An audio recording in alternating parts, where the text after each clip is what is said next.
আসসালামু আলাইকুম। এই যে আমি এখন তাল পিঠা বানাবো। এই যে গোলাটা গুলিয়ে নিয়েছি আর এই যে কলা পাতা নিয়েছি। এবার আমি এই কলা পাতায় তালের গোলা একটু একটু করে দিয়ে দেব। আর এই যে চুলায় কড়াই দিয়েছি, দুই পাশে দুইটা। এই যে তাল পিঠা এখন ভাজবো। প্রথমে আমি চামচ দিয়ে দেবো, হাত দিয়ে দেবো না।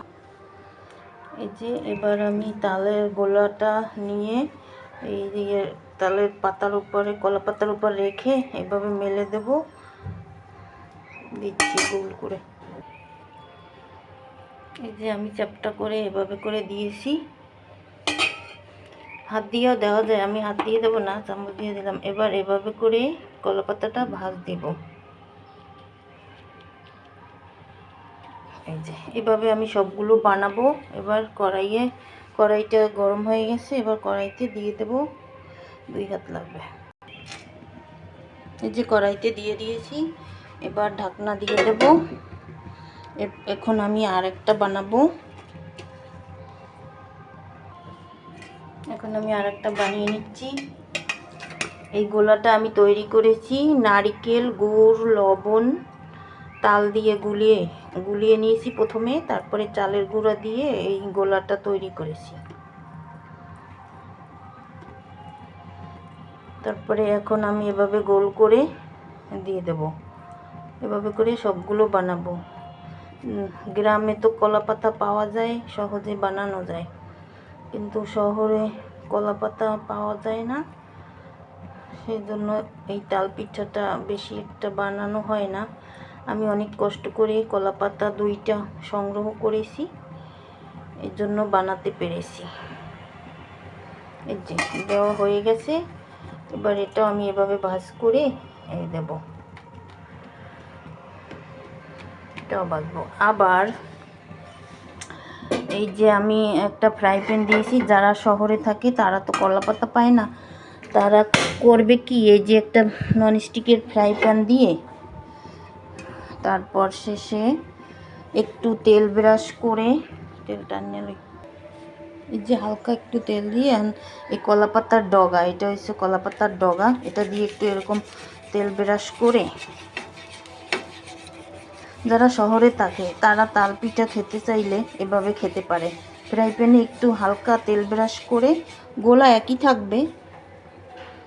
তারপরে এখান থেকে গোলা নিয়ে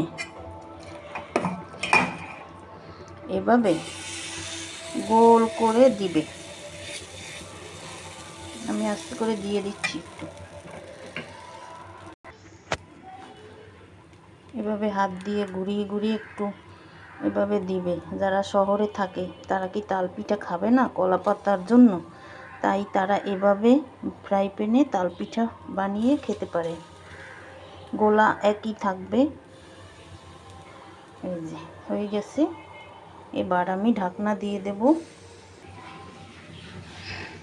এই ঢাকনাটা নিয়ে আমি এখানে দিয়ে দেব, আর দেখি ওইটা কেমন হয়েছে। এবার আমি এটাকে উল্টিয়ে দেব।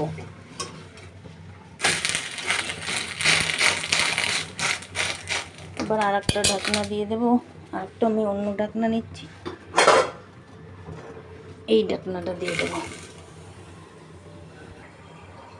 এই যে আমি আরেকটা বানাইছি। এবার এটাকেও একটা ভাঁজ করে এভাবে কলা পাতাটা মাঝখান থেকে একটা হিট পড়ছে, তাই জন্য এই দিছি। ব্যাস, এই দুইটা। আর এদিকে এখন এইটা দেখি তো কি হয়েছে। এবার এটা হয়ে গেছে, আমি উল্টিয়ে দেব।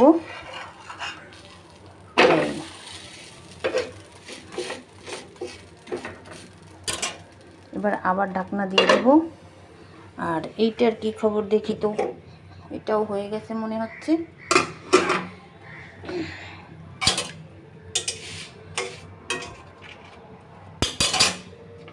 এটা আরেকটু পোড়া পোড়া করতে হবে।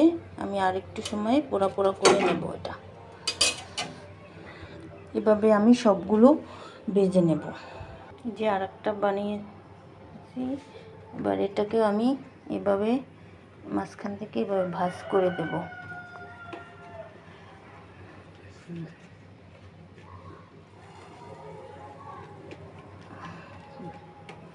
যেগুলো সব আমি ভেজে নেব। এই যে এটা হয়ে গেছে আর এইটাও হয়ে গেছে, এখন আমি উঠাবো। দেখি তো, এই যে কালারটা সুন্দর আসছে। এবার এখন আমি এটাকে উঠিয়ে নেব। একটা প্লেট নিয়েছি, এই যে প্লেটে রাখবো আর এটাকে আমি উঠিয়ে নেব। এই প্লেটের উপরেই রাখবো সবগুলো। এবার আমি আরেকটা দিয়ে দিব কড়াইতে। এবার ঢাকনা দিয়ে দেব। এবার এই ফ্রাই প্যানেও আরেকটা দিয়ে দেব। এই যে আবার একটু তেল ব্রাশ করে সুন্দর করে একটু ফিনিশিং করে নিচ্ছি। এটা হচ্ছে কলা পাতার ডেগা। এই কলা পাতার ডেগা দিয়ে পাটিসাপটাও এভাবে করে দিতে হয়, দিলে খেতে খুব বানানো ভালো হয়।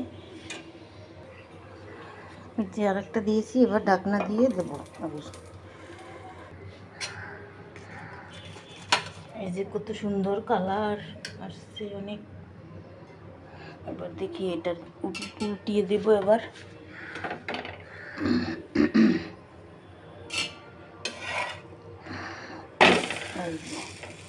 এবার আরেকবার ঢাকনা দিয়ে দেব। এবার এইটাকে এখন উল্টিয়ে দেবো।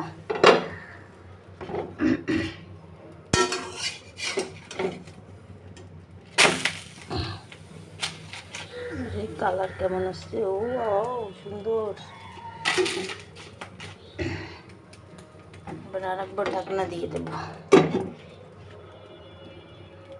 এভাবে আমি সবগুলো পিঠা ভেজে নেব। এই যে আমার পিঠা ভাজা হয়ে গেছে, একদম শেষের পিঠাটা এই যে ওয়াও, অনেক সুন্দর হয়েছে। এখন আমি নামিয়ে নিচ্ছি, চুলাটাকে বন্ধ করে দিই। এই যে আমার সবগুলো পিঠা পাতাসহ রেখেছি। পাতাসহ থাকলে পিঠাগুলো খেতে ভালো লাগবে। এই তো আমার পিঠা বানানো রেডি। কলা পাতায় তাল পিঠা। এই যে ওয়াও, অনেক সুন্দর প্রত্যেকটাই। একটা পাতা ছাড়াবো না, আমি একটা একটু উপরে উঠাই, গরম আছে। ও